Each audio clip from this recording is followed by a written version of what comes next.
બધું મને જ ખબર હોય ને એટલે એવું છે ને મમ્મી એટલે એવું છે પાડ્યા છે ભાગ પાડ્યા છે. રસોઈ ભાભી બનાવે અને કચરા પોતા વાસણ કપડા આ બધું હું કરું. હાચું કહું, આ ભગવાને મારી પ્રાર્થના સાંભળી લીધી હતી. કઈ આ રોજ પ્રાર્થના કરતી હતી કે મારા બે દીકરાની વહુ એવી હારી મળે ને કે આમ હકી બેન હોય ને એમ ઘરમાં રહે. સખી બેન. હા હા બોલો બોલો બોલો તમ તારે. આ ભગવાને મારી પ્રાર્થના સાંભળી લીધી હો. આ આ કોકના ઘરમાં જોયું છે કેટલા દેરાણી જેઠાણી વચ્ચે ડખા થતા હોય અને મારી આ મોટી વહુ આ નાની વહુ. હાચું કહું ને, આ ભગવાન તમને વર ના કરે કે છે ને તમે બે જણ્યું હારે જ રહો આખી જિંદગી. હારે જ તો રહેવું જોઈએ ને. દેરાણી જેઠાણી છીએ. આ તો સારું છે તમારે બે દીકરા છે. 3 દીકરા હોત તો ગંગા જમના ને સરસ્વતી થઈ જાત નહીં. હા એ વાત એ હાસ્ય. એટલે બેટા આ આવડું મોટું ઘર છે અને એક છતના નીચે બધા રહેવાનું છે તો હું વાંધો છે? જરાય વાંધો નથી મમ્મીજી, તમે આવ્યા ને મને તો બહુ જ ગમ્યું છે. જમવાનું શું બનાવવું છે તમારા માટે? જે બનાવો ને એ બનાવો. મમ્મીજી. હું તમને કાંઈ રોજે રસોઈ ભાભી બનાવે છે કે નહીં, પણ આજે રસોઈ હું બનાવવાની છું. આ ભાગલા પાડ્યા છે કે નહીં, પણ તોય શું થઈ ગયું, આજે તમે આવ્યા છો તો એ ખુશીમાં હું રસોઈ બનાવીશ. ના, તમને મારા હાથની રસોઈ વધારે ભાવે છે ને. એવી કોઈ વાત નથી. મમ્મીજીને પહેલા તો હું આવી હતી ને એટલે હું જેના દિલમાં પહેલા હોય. જો તને રસોડામાં બધી વસ્તુઓની ન ખબર હોય તું બીજા કામ કરે કે નહીં કરના અને ખોટો બગાડ થાય એના કરતા હું કરી નાખીશ. એક કામ કરો ને, હું કરીશ આ કે હું કરીશ. હવે આટલો બધો પ્રેમ છે ને એકબીજા બતાવો માં મને. એક કામ કરો, બે હળી મળીને રાંધો. બિલકુલ નહીં. અમે બે સાથે કામ કરીશું તો બાકીના કામ બાકી રહી જશે ને મમ્મી. કાંઈ વાંધો નહીં, હું છે ને એ બીજું બધું કામ સંભાળી લઈ. આ બે દેરાણી જેઠાણી તમે ચૂલે જોડો. હા મમ્મી, હા. હું શું કહું છું, તમે જાઓ બહાર બેસો. આ રસોઈ કોણ બનાવશે ને અમે નક્કી કરી લઈશું. હા જાઓ હા જાઓ. જાઓ જાઓ. હે ભગવાન, આ બે દેરાણી જેઠાણીને આમ જ હળી મળીને રહીને એવું જ રાખજો. હાલો રસોઈ વળગો. હા ના ના માનતા ને એની વાત મળીને હટ. તો મારે પણ કઈ તમારી સાથે મળીને કામ નથી કરવું. આ તો મમ્મી હતા ને એટલે મારે દેખાડો કરવો પડે, સમજી ગયા? હવે મારું કરિયાણું બગડશે, મારું તેલ બગડશે, ગેસ બગડશે. શું જરૂર હતી મમ્મીજીને અત્યારે આવવાની? એ બધા આ જલ્દી રાંધજો, બહુ ભૂખ લાગી છે. હા મમ્મીજી.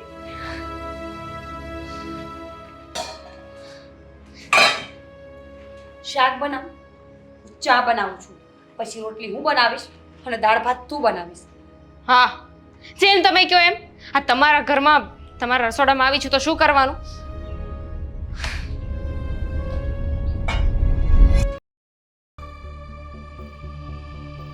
હું શું કહેતો હતો કે મમ્મી છે ને એમને દર્શન કરવા જવું છે તો તું લઈ જાજે મમ્મીને. હા જરાક આટો મારી આવજે. કેમ તું ના લઈ જઈ શકે? લઈ જઈ શકું ને, કેમ નહીં, પણ તારી પાસે વધારે સમય હોય છે. ના ના ના પાડી હશે. હે દામિની વહુએ કીધું હશે કે તમે મમ્મીની સેવા નહીં કરતા બહુ. દામિનીની તો તું વાત જ ના કરતો. એ બિચારી તો મમ્મી આવવાના હતા ને તો રાહ જોઈને બેઠી હતી કે મમ્મી આવે ને એટલે હું એમની આ સેવા કરીશ, ખવડાવીશ, પીવડાવીશ. એમને તો મમ્મી માટે બધી તૈયારીઓ કરી રાખી છે. મીરા ભાભીની જેમ તો નથી. હા હા બસ બસ તારા ભાભીની વાત રહેવા દે. હા ભોળી છે મીરા, અને તમે લોકો તો ઢોંગી છો. જ્યારે જુઓ ત્યારે નાટક કરતા ફરો છો વાહ. એટલે બધાને સારું લાગે કે હા રોનક ને દામિની વહુ એટલે વાત જ જવા દો. વાહ ભાઈ વાહ. જો મીરા ભાભી ભોળા હોય ને તો પછી આ દુનિયામાં છે ને કોઈ શું કહું કે કોઈ ખરાબ છે જ નહીં. બધા જ સારા છે. સારા જ છે, તમારા લોકો કરતા તો અમે સારા જ છીએ. આ બધું છે ને દામિની વહુના લીધે જ થયું છે, છતાંય તું એનો પક્ષ લે છે. હા મીરા ભાભીને જેઠાણી પડું કરવાનો શોખ હતો ને એમાં આ બધું થયું છે. એના લીધે આપણે એક જ ઘરમાં અલગ અલગ રહીએ છીએ. હા રહીએ છીએ ને, પણ આ વાત અત્યારે કરવી જરૂરી નથી. સમજી લેજે મમ્મી ઘરે આવી ગયા છે. હું તો વિચારતો હતો કે મમ્મી આવી ગયા છે ને તો આ વખતે વાતમાંથી વાત કાઢી ને મમ્મીને પણ છે ને હકીકત કહી જ દઈએ. હા હા બધું કહી દઈએ કે વાહ. શું. હા મમ્મી બચારા એવું વિચારતા હશે કે મારા બંને દીકરાઓ કેવા શાંતિથી ઘરમાં ભેગા રહે છે. હા એમને ક્યાં ખબર છે કે કેટલા સમયથી આ લોકો અલગ થઈ ગયા છે, રસોડા અલગ થઈ ગયા છે. આ બંને ક્યારેક સામે મળે તો બોલતા પણ નથી, એવા વ્યવહાર છે આ લોકોના. કહી દે, બધું જ કહી દે એટલે વધારે દુઃખ થશે એમને તકલીફ થશે કે ઓહો આવું બધું બની ગયું. આ તો એક દિવસ તો એમને ખબર પડવાની જ છે ને. આપણે નહીં કહીએ તો આસપાસમાંથી બીજું કોઈ જ્યારે ખબર પડશે ત્યારે કહી દેશે. છેલ્લે દામિની કે મીરા ભાભીના પિયરવાળા કોઈ સાથે વાત થશે તો ખબર પડી જશે. તો સમજાવ. હા હા થોડા દિવસ મમ્મી આવ્યા છે ને તો દામિની વહુને સમજાવજે, હું મીરાને સમજાવી દઈશ. એ લોકોને કહેવું પડશે કે શાંતિથી પ્રેમથી ઘરમાં રહે. દામિનીને તો સલાહ આપવાની જરૂર જ નથી, કારણ કે હું કહું કે ન કહું, દામિની છે ને એને ખબર છે કે વડીલોની હાજરીમાં કઈ રીતે રહેવું. એટલે દામિની તરફથી કોઈ જાતની ફરિયાદ નહીં આવે, દામિની ઝઘડો નહીં કરે, એની મને ખબર છે, ખાતરી છે. એટલે એને સમજાવવાનો તો સવાલ જ નથી. ફક્ત મીરા ભાભીને સમજાવી દેજે એટલે વાત પૂરી. હા હું સમજાવી દઈશ એને મારી રીતે, તું પણ તારી રીતે સમજાવજે.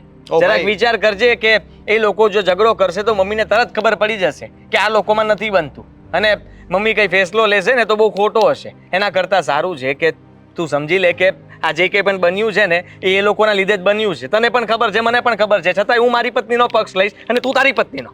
હા એ તો ભાઈ જો એ તો સીધી વસ્તુ છે કે હવે લગ્ન થઈ ગયા પછી પત્નીનો પક્ષ તો લેવો પડે, ખોટી હોય કે સાચી હોય, હું તો એનો પક્ષ લઈશ. કારણ કે તું પણ મેં જોયું છે, જ્યારે પણ મીરા ભાભીની વાત નીકળે એટલે ખોટા સાચા કોઈ જોયા વગર બસ કૂદી પડે. મારી મીરા તો આવી છે, મારી મીરા તો તેવી છે, તો પછી હવે હું પણ દામિનીનો જ પક્ષ લઉં ને, ઓબ્વિયસ વાત છે.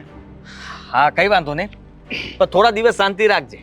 શાંતિ? હું એકદમ શાંત છું. હા મમ્મી છે ને ત્યાં સુધી મમ્મીને જરાક પણ ખબર ના પડી જોઈએ. પ્રેમથી મારી સાથે રહેજે, હસતો રહેજે. તો અત્યારે પણ હસું છું, સવારથી મમ્મી આવ્યા છે તારી સામે અંદર હસતો જ હતો, આજ તો બહાર આવ્યા ને તો વાત કરી. હા એમ તો તો જોઈએ દેખાતું તો- જ હતું. હા તમે લોકો જેવી રીતે અત્યારે વર્તન કરો છો ને ઘરમાં એ બહુ ખરાબ વર્તન છે, પણ છતાંય શું કરવું, આ બધાની સામે ત્યાં બોલાય એમ નથી. મમ્મી છે એટલે ચૂપચાપ સહન કરવું પડે એમ છે, અને તમે એનો ફાયદો નહીં ઉઠાવતા. પ્રેમથી રહેજો.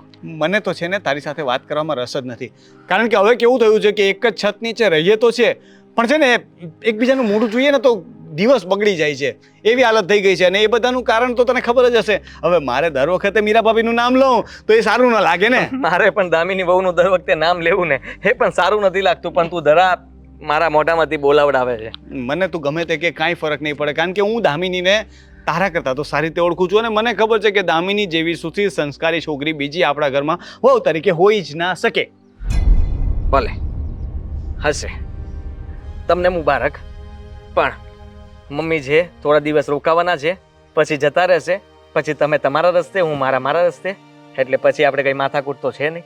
હા તો આ જ વસ્તુ હું પણ તને કહું છું કે મમ્મી થોડા દિવસ આપણા ઘરે રોકાયા છે તો થોડા દિવસ છે ને આ ભાઈપણું ને ભાભીપણું કરવાનું રહેવા દેજે, બસ શાંતિથી રહેજે. ઓકે?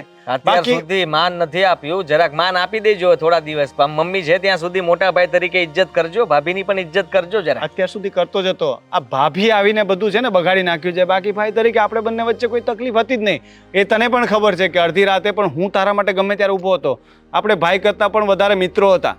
પણ હતા ને હતા, જ્યારથી તારા લગ્ન થયા એવી તે મારા લગ્ન, ખાલી મારા લગ્નની વાત નહીં કરતો, ભાભી આવ્યા ને ત્યારથી ઘરનું વાતાવરણ બદલાવાનું શરૂ થયું છે. ત્યારથી તે છે ને મારાથી દૂરી બનાવવાની શરૂ કરી હતી. આ તો દામિની આવીને એટલે એ વાત બધાય દેખાય આવી. સાચવ્યો છે તને, હા ધ્યાન રાખ્યું છે તારું, અને તું એના અવગુણ ગાય છે. જરાક શરમ કર. શરમ તો આવતી નથી. અરે વિચાર કર, આ દામિની વહુ જ્યારથી આવ્યા છે ને ઘરમાં ત્યારથી તું પલટી મારી ગયો છો. ખબર નથી પડતી કે ક્યાં ગુલાટ મારવાની છે. મમ્મી બહાર આવ્યા છે.